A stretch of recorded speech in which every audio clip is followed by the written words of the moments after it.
Sorry.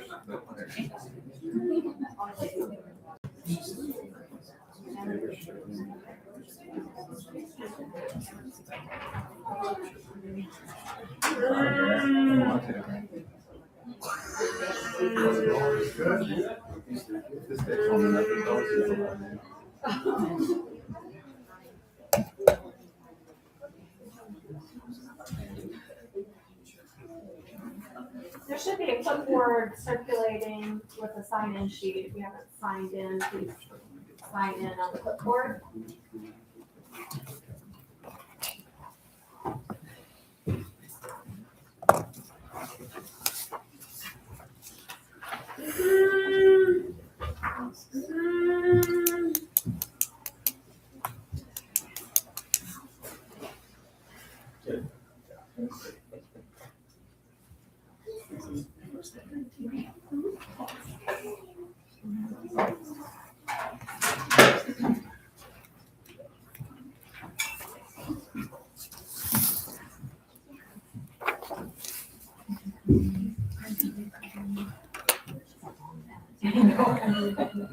Oh, there it is. I call the regular board meeting to order. Please stand for the pledge.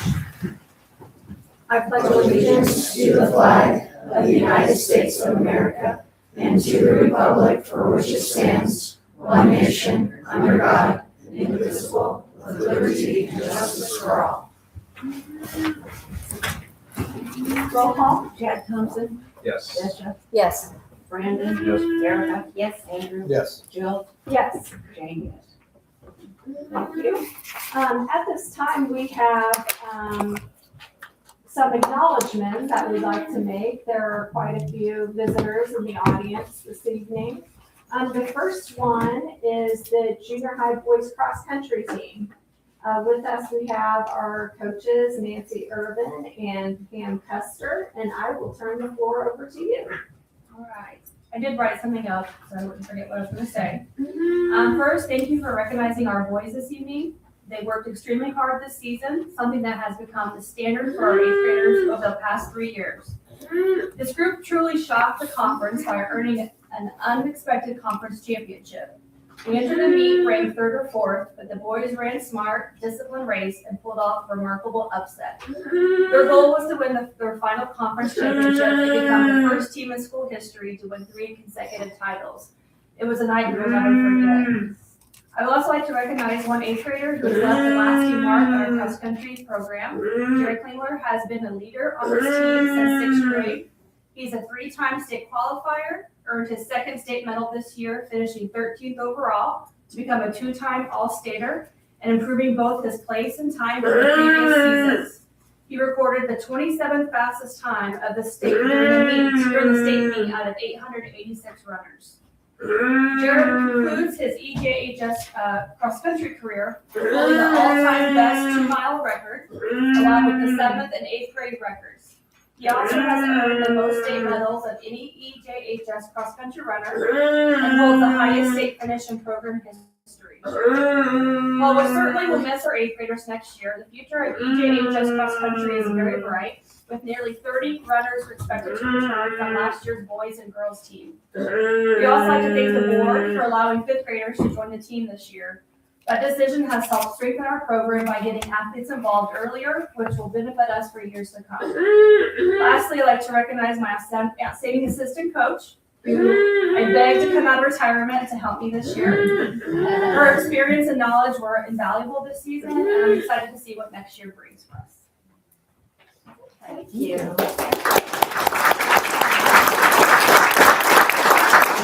Please introduce themselves. Yes, please. Okay. Both of you. Sharon Barlow. So what grade you're into? 8th grade. Question Laura, 1st grade. Jared Klingler, 8th grade. Carson Foster, 8th grade. Caleb Duncan, 5th grade. Maddox Whitehouse, 8th grade. Gabriel Arnold, 8th grade. Nicholas Young, 8th grade. Christopher Ripping, 8th grade. James Roos, 6th grade. Eli Gore, in 6th grade. Ken Jolly. That's it. I think we had like, what, 42 kids altogether on the team, between boys and girls? It seems like it's become a very popular sport in junior high. We're very appreciative of you coaches and parents, and I always tell our athletes to make sure that you thank your coaches and your parents for getting you where you are today. We congratulate you on a great season and look forward to seeing what you guys, especially you 8th graders, do in high school. Thank you. Thank you. So thanks for coming tonight. It is tradition, if we're acknowledging any athletes or students, that you circulate through the board. We'd like to congratulate you by shaking hands. And then Michelle would like to get a group picture.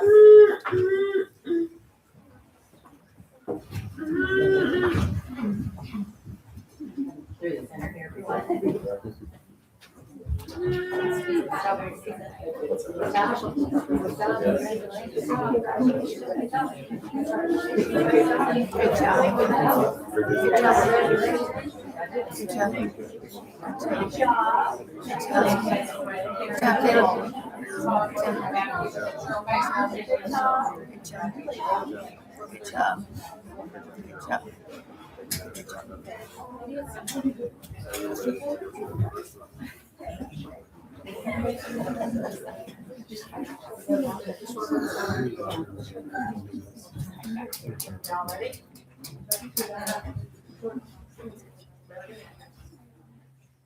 Does any parent need a picture while we got it?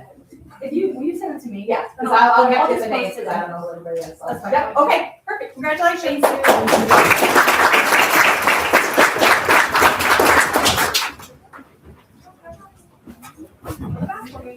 I tried to put our names, but too fast.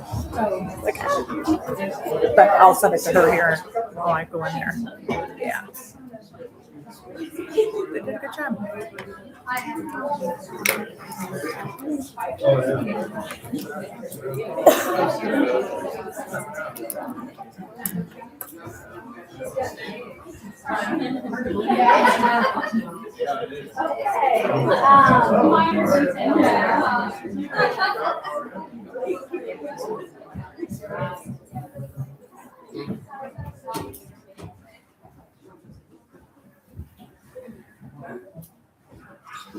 Next up, we have a very special group of students that we would like to recognize, and that is this year's Illinois State Scholars.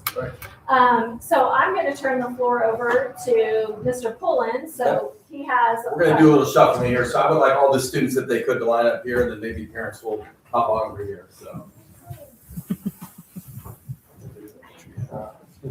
No, you're going. Right. We can see who they are. Yeah, I want to see them. Oh, you want to see them? Okay.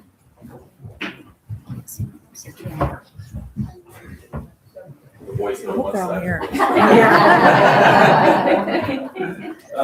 So the Illinois State Scholar Program recognizes outstanding Illinois high school students for academic achievement, designating roughly the top 10% of the graduating class annually with an honorary award, a certificate, and statewide recognition.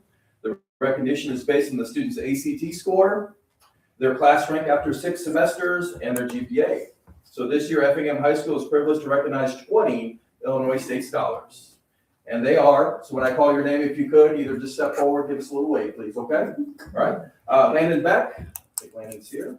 Okay, Hannah Buckman, Max Buzzer, Samuel Collins, Sydney Cunningham, Derek Dateman, Abby Feldick, Maximus Greenwood, Caleb Holmes, Maggie Jenkins, Isabella Jones, Keegan McCoy, Emma Newland, Christina Wen, Berkeley Pullen, Colin Rodewald, Holland Taylor, Hayden Wenling, Reese Wenling, and Avery Wolf, your Effingham High School Illinois State Scholars.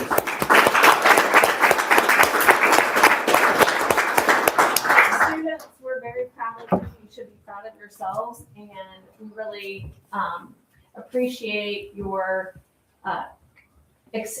outstanding efforts and the good example that you're setting for the lower classmen in the building. So keep up the good work, and we can't wait to see what you guys do in the future. We're all looking forward to seeing you execute your plans for the future life after high school. So way to go. Congratulations. And we'll do the same for you. We'll have The to, criteria is again? Sure, so it's GPA, out of first 6 semesters, class rank, and then their ACT scores.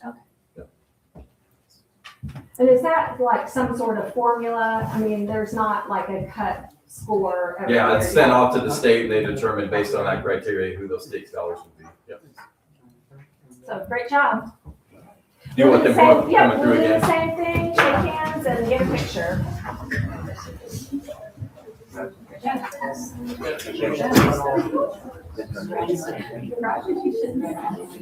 Way to go. Way to go. Way to go. Way to go. Way to go. Nice job. Nice job. Nice job. Way to go. Great job. Michelle, do you want them in the Great middle? job. Oh, sorry. Great job. Great job. Great job. Good job. Good job. Hey guys, why don't you guys go towards the back? You're really getting over that. That's a shorter one. So you may have to, crouch down a little bit. Make sure I can see everybody. Yes, I could have to go down a little bit. Can you see Max and Keegan back there? Yep. Okay, there, perfect. All right, everybody ready? Okay, I've got mine. Does anyone else need one? Sorry, you do?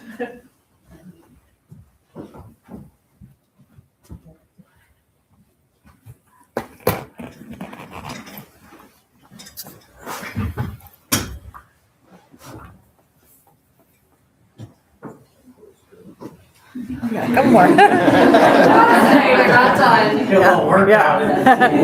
This is practice for graduation.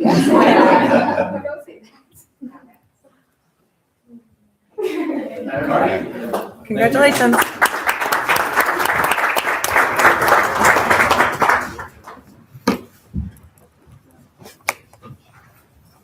There's lots of seats open if anyone's staying for Mr. Hammer's government class. Yeah, if anyone's staying for government class, there's attendance here. Yeah, no, I did my meeting last.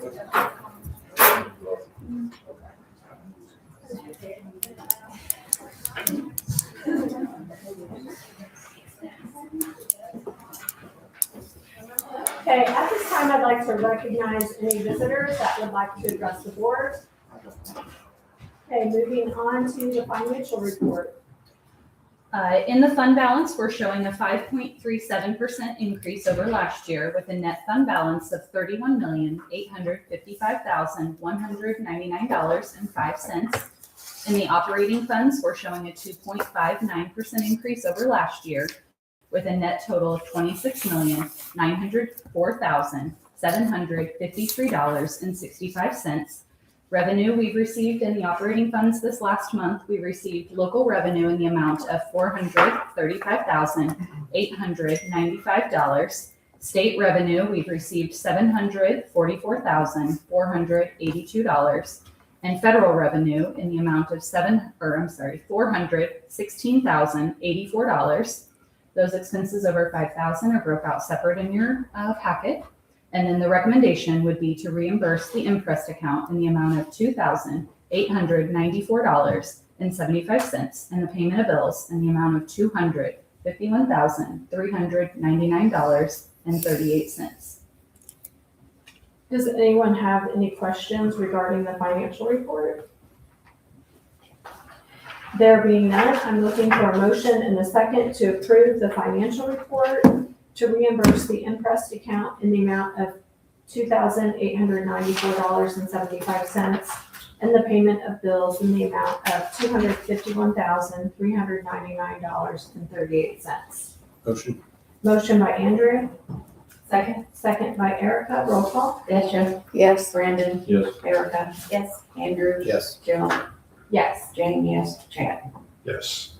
Next item on the agenda is the consent agenda. In that consent agenda, you'll find minutes from the last regular meeting and the closed session meeting on 12/15. The cafeteria report is attached, and there is a contract for approval with Aero Pest Control. Does anyone have any questions? Okay, there being none, I'm looking for a motion and a second to approve the consent agenda as presented. Motion. Motion by Chad, Second. second by Brandon, roll call. Brandon? Yes. Erica? Yes. Andrew? Yes. Joe? Yes. Jane, yes. Chad? Yes. Desiree? Yes. We have two items of correspondence. The first item is a thank you note from Deb Blankenship for the Christmas ham. I'll pass that around. And then each of you should have a personalized thank you in appreciation for School Board Appreciation Month, and that is from the Mustang Mindset Group at the junior high. Next item on the agenda is the superintendent's report. Enrollment as of December 31st, 2025, total enrollment was 2,297 students. That is 6 students less than the previous month and 1 student more than the previous year. And then we have a presentation from Erin Spicer, Central Grade School Principal, and Lauren Howes, Central Grade School Assistant Principal. Yep, I just gotta turn this on and then they can follow along up here. I'll just stand right here, if that's okay. That's perfect. All right, Thanks for coming tonight. thanks for allowing us the opportunity to speak. So we're gonna highlight some things. I think whenever we ran through this, I took 30 minutes, you took 20, is that? No. I'm just- No. I'm just joking. 3 and 2. Okay, all right. So first of all, there's a lot of things to highlight at Central. We're proud of what's going on there, but these are just a few things. So to start off, we do Umbrellas for Peace. It's a program that we have paired with our everyday curriculum called Everyday Speech. And Everyday Speech is new to us, so how do we tie this together with the Umbrellas for Peace to reward kids for their positive behavior? So we paired those. We had a team last year. We paired that together. And so what we're doing is every 6 to 8 weeks, there's some goals the kids are targeting to improve their behavior, their social emotional goals. And so those are celebrated every 6 to 8 weeks with a celebration. Those kids that do not make those celebrations, they stay back with our counselor, review some of those expectations, and so we do that. Previously we did reward kids about every once a quarter. This way we're able to get in about double the time. 8 rewards is what we're able to get in. So it's good. We have more celebrations. They're fun. So if you turn the slides here, you'll be able to see some of them that we had. We had a dance party, chalk and bubbles on blacktop. We had a mummy decorating contest for Halloween, and a paper airplane throwing contest. And if any of you have been in that gym, we had someone throw an airplane from where the tall bleachers are, the opposite side, went over the bleachers, pulled out. It was amazing. I wasn't there for that, but I heard it. I was like, I couldn't believe there's no way. There's no way. It's just a freaking freak deal. But anyway, we did that. We did Christmas bingo. I DJ'd that in the classrooms. We'll be looking at having tomorrow having virtual field trips in the classroom where they're going to Disneyland, other places where the choices were. And then we had we'll have a poison pin tournament in February, I believe, as well. Going on to, again, thanks for letting us offer, the sports. I got the pictures of our cross-country runners there from 5th grade. Mrs. Irwin does an excellent job, Mrs. Custer, and Vince Rohr just communicating an excellent job. STEM activities, this is 4th grade. They scheduled in the afternoon where instead of being in the classroom, they're outside doing hands-on activities, group effort. It all went well. It's fun to see the kids out in the hallway, experimenting, away from their desk, doing some fun activities. Next one. American Heart Association fundraiser. Ms. Duncan sets stuff for our kids and for her P department to raise some funds. So it's a good way to get kids out there and make them aware of fitness, and that's a great opportunity as well. And then moving on to PTO, I'll brag on our PTO. We're able to generate funds through, if you ever heard of our readathon, where the kids they sell pledges to be rewarded for reading on days of the month. And so it's a good moneymaker for us. We're able to supply, we fully fund our PTO trips, our field trips, Schoolville Zoo, we went there. 3rd grade, 4th grade's gonna go to St. Louis Children's Museum in March. And in 5th grade, they went to Aikman Wildlife as well. These next 2 slides, RMC Cinemas too. Every kid has a lot of opportunity to go to RMC Cinemas. We get popcorn and soda, and the whole building goes. It's a fun experience for all our kiddos. And what's cool is the kids will say, I thought we were just gonna go there for a field trip. Like, no, we're watching a movie. And so, and a lot of kids say, I've never been to the movies before. So that's a cool experience. And this is a list of, I'm not gonna read through all these things, but this is a list of all the items that our PTO helps support in our building beyond our general funds, basically. We reward things at grade level. We also spend money on rewards. We reward teachers as well. We have Happy Hearts as a program, SEL program we have in our building for our teachers. We have fun game activities. We have rewards for them as well. So I could go on and on, but I think my 2 minutes, no, my time is up. I'll pass it over to more. So there's more opportunities on this slide. All right, I'm up. So before Christmas break, we finished our winter benchmarking where we take the NWEA map. We do that 3 times a year. So this is data from that test that we took. Before you look at all of it, though, I want you to know that the NWEA map changed their norms. The last time they updated them was 2020. So starting in fall, it's starting with those new norms. And the new norms made it a little bit more lenient for us to be 80% or more in tier 1. And I'll kind of show you first I'll show you what they are now, and then I'll kind of show you the difference of what it would look like if we were still going off the old norms, okay?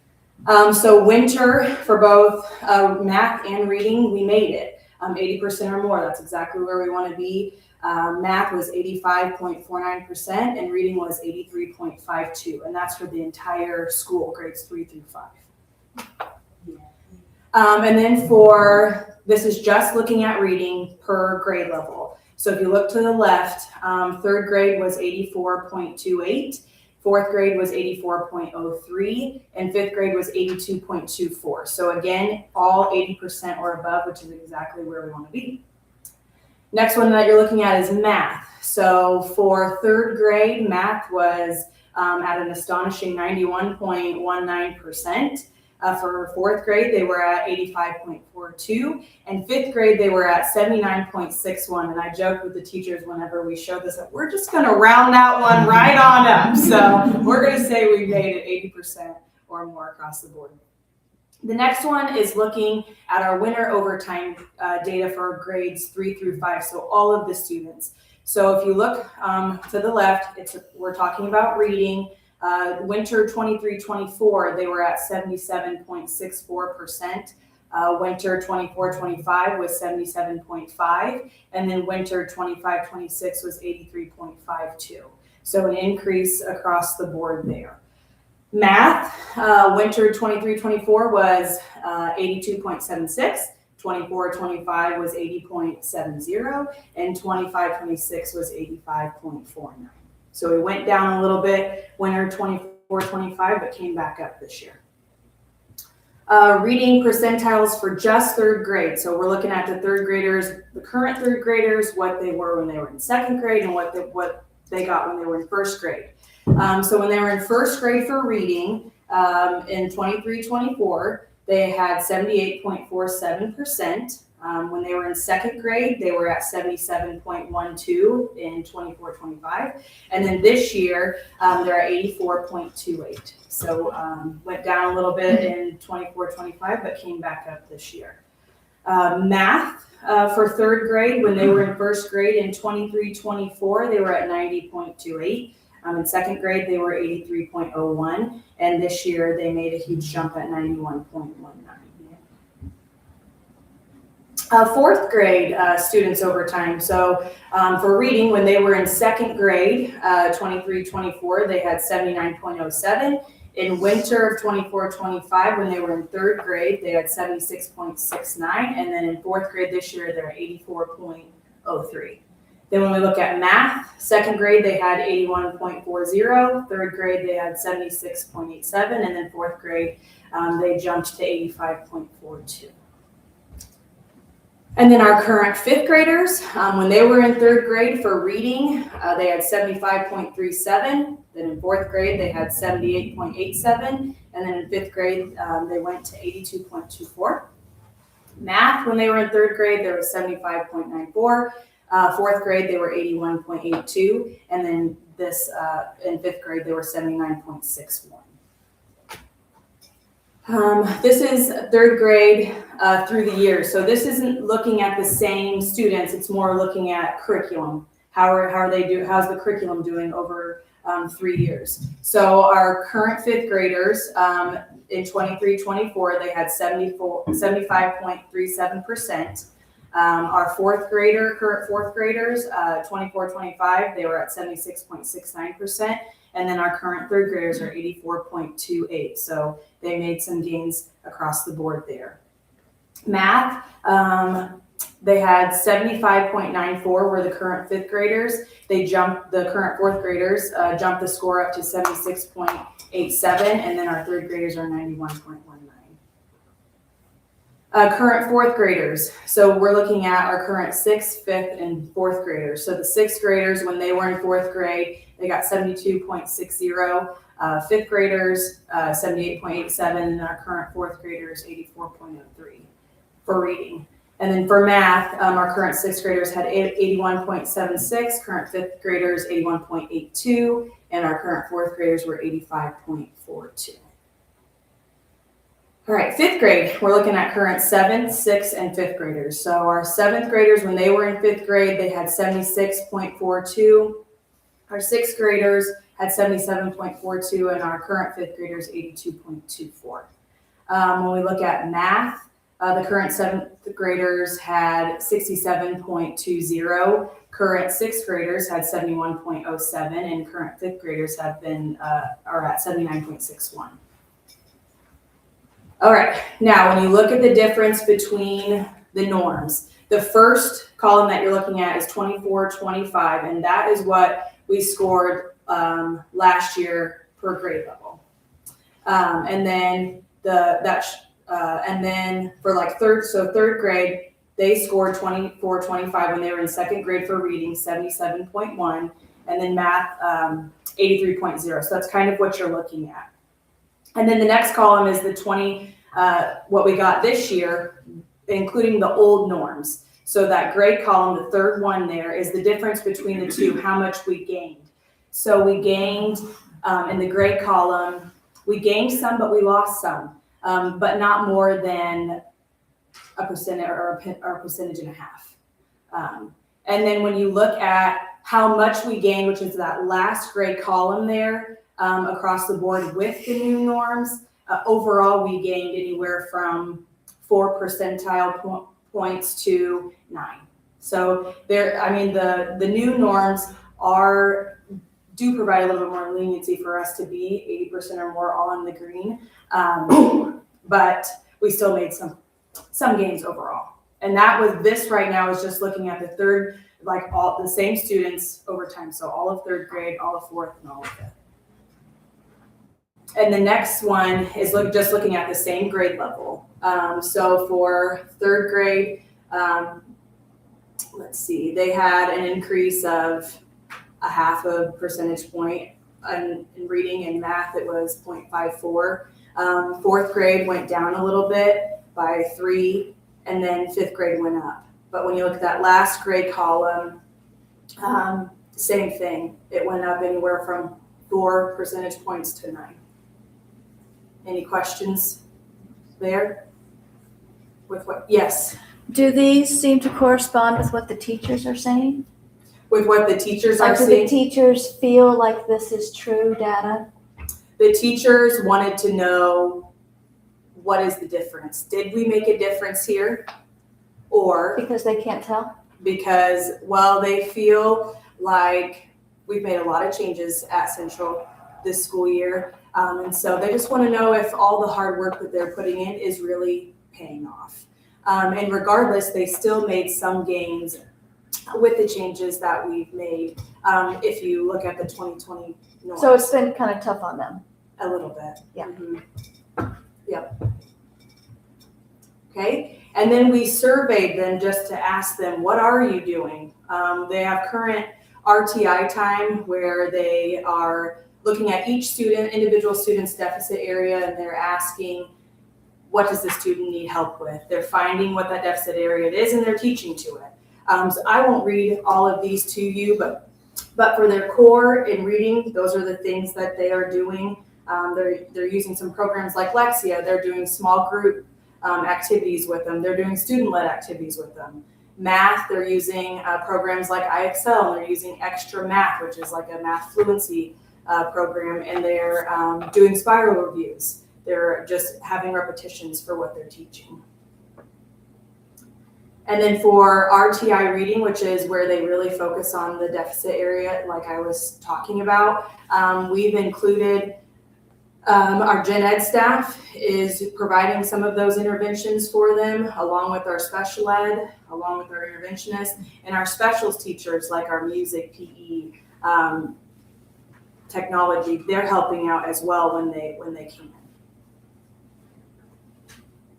And that's it. Does anybody have any other questions for us? On the STEM course, is that sponsored by anyone outside of Unit 40, or is that something you guys are putting together? We put that, the 10 classroom teachers work together and generate all their activities, and then PTO funds the materials that they need to tab those activities. And then on the sports programs, do we provide busing to get them to the junior high for that, or is it? It's all set up with Mr. Rohr and Mr. West as well, collaborating when the kids are picked up after school, and then they're rushed out there. So yes, we're using Unit 40 transportation for that, yes. Good. Just to build up to Chad's question about the STEM, have we ever looked at outside STEM work just so that the kids are seeing how this relates to the real world in the sense of why am I learning this and how will this help me?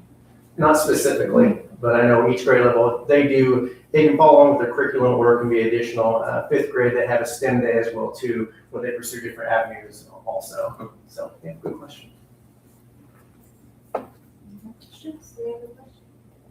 Thank you. Thank you so Thank much. Thank you. Things that happen.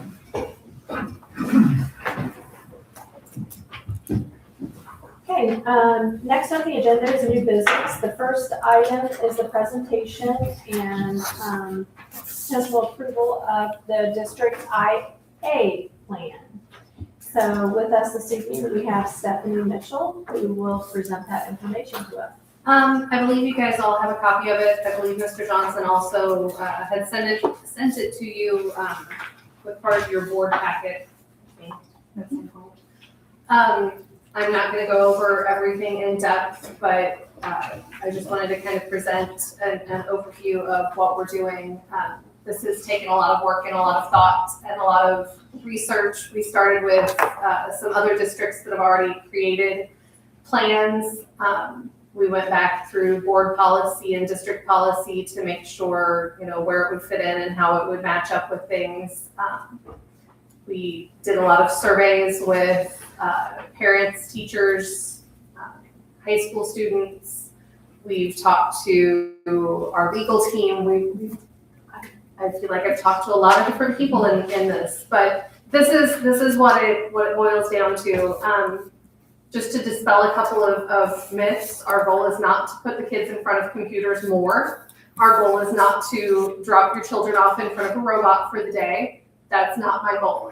As far as I'm concerned, the teachers are still in charge. The students are still going to be learning from the teachers. That's the goal. They're the experts. I'm just here to help facilitate that. But we do know that AI is out there. AI is being used. I'm gonna take a wild guess and say some of you use it probably on a daily basis, either at work or on your own, whether it's just for fun or to make yourselves more productive. So we want to make sure our students are prepared for a world where that is a piece of what they're going to be doing. we know it's out there and they need to be aware of both positives and the negatives that surround it. So the goal for our students is to enrich their learning and prepare them for their future. I've always been a pretty firm believer that, especially with technology, I mean, we are preparing our students who go into tech fields for jobs that don't even exist yet. There is no way I can tell you what some of these kids that are in kindergarten and first grade are going to be when they grow up, because it's not here. It's not here yet. So we need to give them the skills that are going to get them ready for the future, and helping them understand AI and how to use it is a piece of that. For our staff, we also want to increase productivity. We want to enhance their practice, like I said, without taking anything away from them. Take away maybe a little bit of the busy work, but the focus is on helping them be better teachers. When we went through this decision, this is kind of our path. Our goal was to help all of our students achieve their educational goals and find a way to use AI for that. We wanted to make sure that we stuck with our existing policies. Like I said, we went back through district policy, our handbooks, everything that we felt was applicable. We want to make sure that we're promoting AI literacy, not just skipping forward to, can you give me the answer, and educating our students on how to best do that. There are so many tools out there that are good tutors, that are good resources without being that do-it-for-me piece.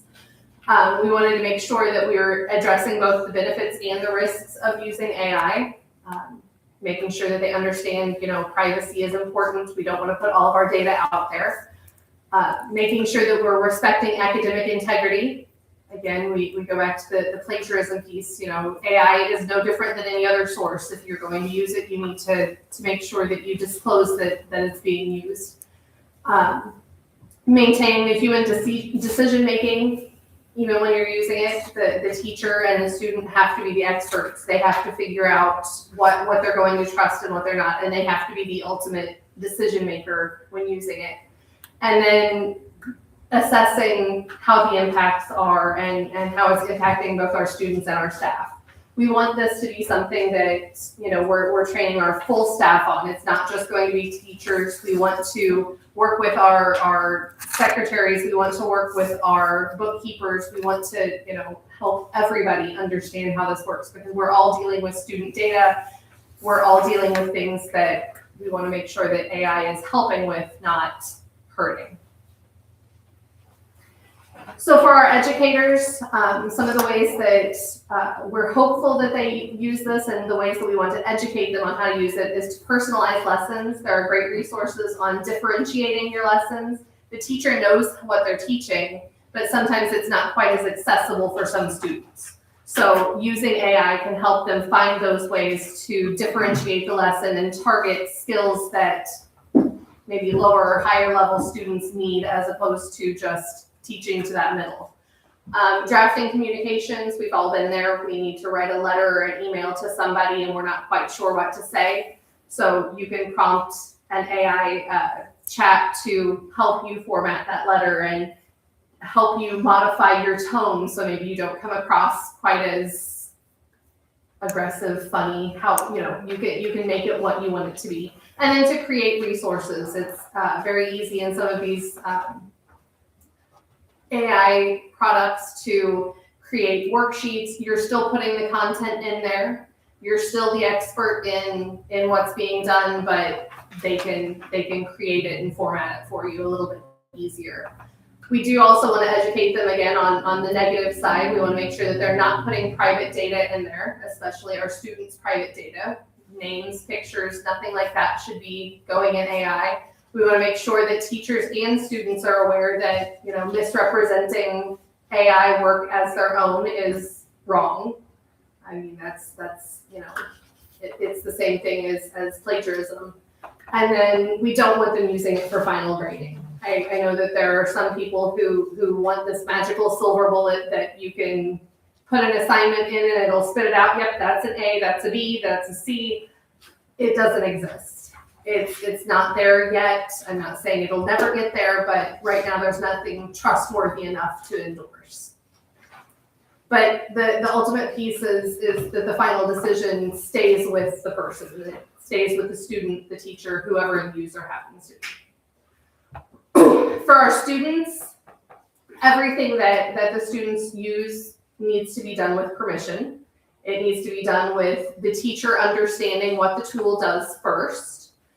But we want to let the students, especially at our upper levels, use it for brainstorming, for summarizing research, to get explanations for things. I'm not gonna lie, I use Gemini all the time when I'm trying to figure out how to do something on Google.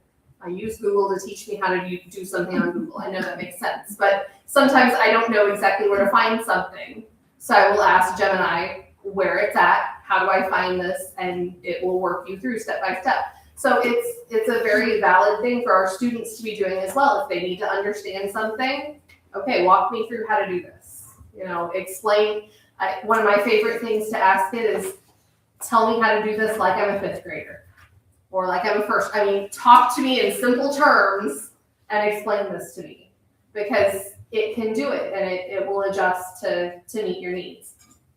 Again, with our students, we want to make sure that they're not submitting AI work as their own. They need to make sure that they're citing sources and disclosing when they're using it. We don't want them using it on assessments, of course. We want to make sure that that's their work, and we don't want them putting that personal data in there.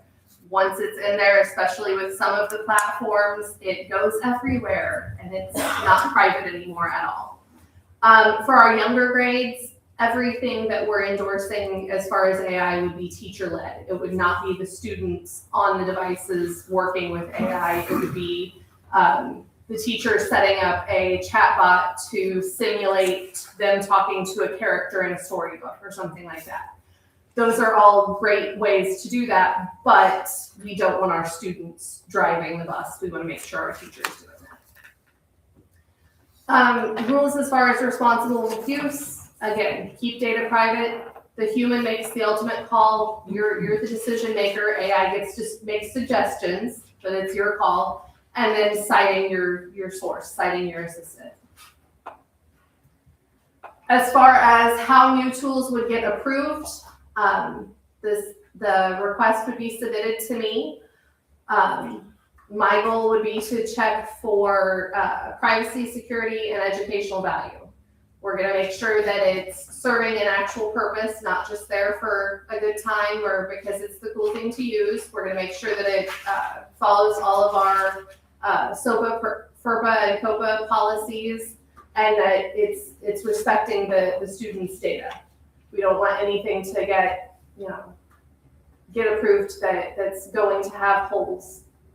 And then once it's added to the approved list, I would communicate that then with the staff member that requested it. I mean, it could be potentially approved for one class, for a building, for everybody. It just depends on what the purpose of the tool would be. But tools are not going to be approved until I would actually give that communication. I don't want anybody using it without me being able to vet it first. Right now, for our students, I believe everything is locked. So, school devices. Yeah. Do we follow a similar format for any software? Yes. Okay. Yes. And then our ultimate goal is of course to keep everybody learning. We're going to offer ongoing training right now. We've been working with our cabinet members, but we're moving to a group of teachers that we're going to start training to actually help train the rest of our staff. We want to review this annually. I mean, it's just like any of our policy is a living document. It's going to change as things change. And then, of course, being open to feedback. You know, we want to be able to adjust this if we see that something's working or not working. We want to have the ability to change that. Speaking of changes, there was one change that I'll point out to you on the second page. We just added a definition. When I originally wrote this, it was my goal was to use the phrase AI tools and mean like the ChatGPT, those large language models that are out there. So ChatGPT, Gemini, things like that. Between October and now, we've run into a lot of other things like meta glasses that have come up that are AI enabled, but not necessarily a platform. And so we wanted to make sure that with that, AI tools then applies to those as well. So if there's going to be a student who has meta glasses, then we need to make sure that we have a procedure in place for dealing with those. Are those allowed in our buildings right now? There's nothing specifically in the handbooks that ban them at this point. Don't they video also? Yeah. They have the ability to video, take pictures, record audio, yes. So it's kind of a thing that we're trying to work our way through as we speak. We were talking to our legal team this afternoon. Today, yeah. So we're working on it. So do we have a defined committee to help you with this? Right now, the committee, I don't know that it's defined. It was just kind of collected. Myself, Shellbeck, Kelsey and Andy have both been involved, and then our building principals have all been involved. This is a fantastic start, and you've done a lot of work there. I just would memorialize it a little more and define who that committee is as you continue to move forward. May have to meet more than once a year, though, I hate to tell you. I know. Just to keep up. I feel like there's definitely a minimum of annually maybe should be in there, but yeah, there's so much to keep up with, and like with the meta glasses, I didn't anticipate that being a problem because I'm like, oh, they're so expensive, and then before Christmas, I'm looking at them and going, no, they're like $200 and $300, and I'm thinking about the silly things that my parents will spend money on for my children, and I guarantee that somebody got them for Christmas. This is very nice, though. You've done a great job. Yeah. I mean, how many, I'm just thinking out loud sort of, how many different tools and platforms are students and teachers using? My immediate goal for students is to open up Gemini because it is already connected with Google. I feel like that's the easiest piece. It's the easiest piece for us to monitor. And then there is an AI piece to Canva as well that I think would be, as far as the design end of things for like our graphic arts classes and groups like that, I think that would be a good tool. My plan is to limit it right now to those two things. I know for the ChatGPT loyalists in the room, I know that they have an ed version now. They have a ChatGPT for teachers, but it doesn't integrate as well with what we already have. And it makes me nervous. I feel like it's so much less controlled right now. So that worries me. It's okay to have those concerns. I would rather, contain, I can always open something up later on if there's a good argument. It's really hard to put something out there and then take it back. If you can't support it, then there's no reason to go down that road too quickly. Right. But everyone has their own device at home. Yeah. I mean, doesn't have to be. And I can't control that, and that's not part of my job, but I can control what they have access to. Right. Is there gonna be a plan as far as how much this can be utilized within the classroom setting? Or is that just gonna be teacher's discretion? I mean, right now the plan is teacher discretion. I think it'll all depend a lot on the teacher and the course. I mean, I would anticipate a class like at the high school where they have the game design class. They're going to probably lean into this very heavily because of what they do. And I mean, one of the things that I know he's already done is, it's impossible to know the solution for every piece of code that a student's going to write. So he will have them feed their code into AI and have it kind of work through the bugs for them. So a class like that, I expect them to definitely use it heavily. I think our English teachers are probably going to really limit use because they still want the kids doing more of the research. And I think this is going to make them kind of look more at like the writing process as a whole, as opposed to just that final product. Are they grading right now with the AI detector? No. Is that being talked about? I've had different teachers ask me about it. I do know that like with our dual credit classes, they utilize Turnitin because they run through Lakeland. So that's a resource. Turnitin, the students, and some of them sitting in this room could probably tell more about this than I can, but the papers are uploaded into a database for Turnitin, and then it basically compares it to other papers that have been submitted. So it's going to tell you, you know, if this was a paper that the older sister wrote and they had to turn it in through Turnitin, then it's going to tell you that. It does do a plagiarism detection.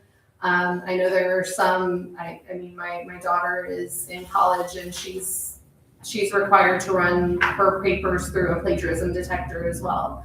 So, I mean, I think that as far as real world stuff, it's maybe a valid use, but I haven't found one that I would endorse for everyday use. They have a tendency to flag students who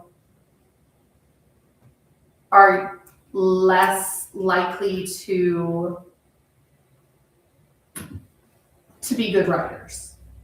They flag based on, it's called burstiness and perplexity, technical terms. Basically, they're looking for sentence length and complexity of thought and vocabulary.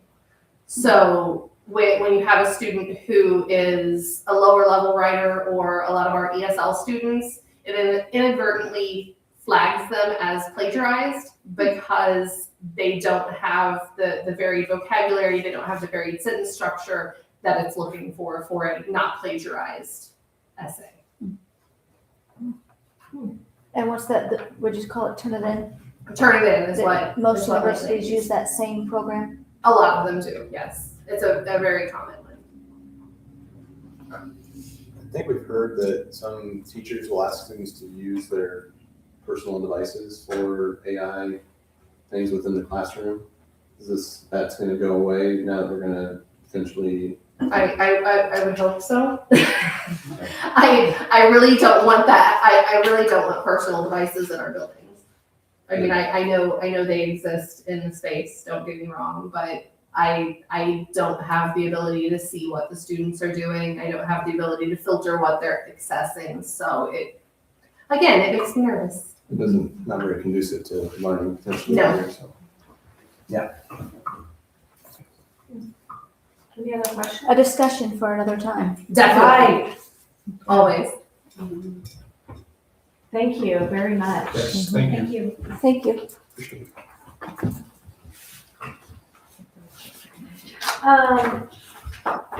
If there aren't any concerns or questions or hesitation, apprehension, we can approve the AI plan. Is everyone comfortable with approving the plan as presented?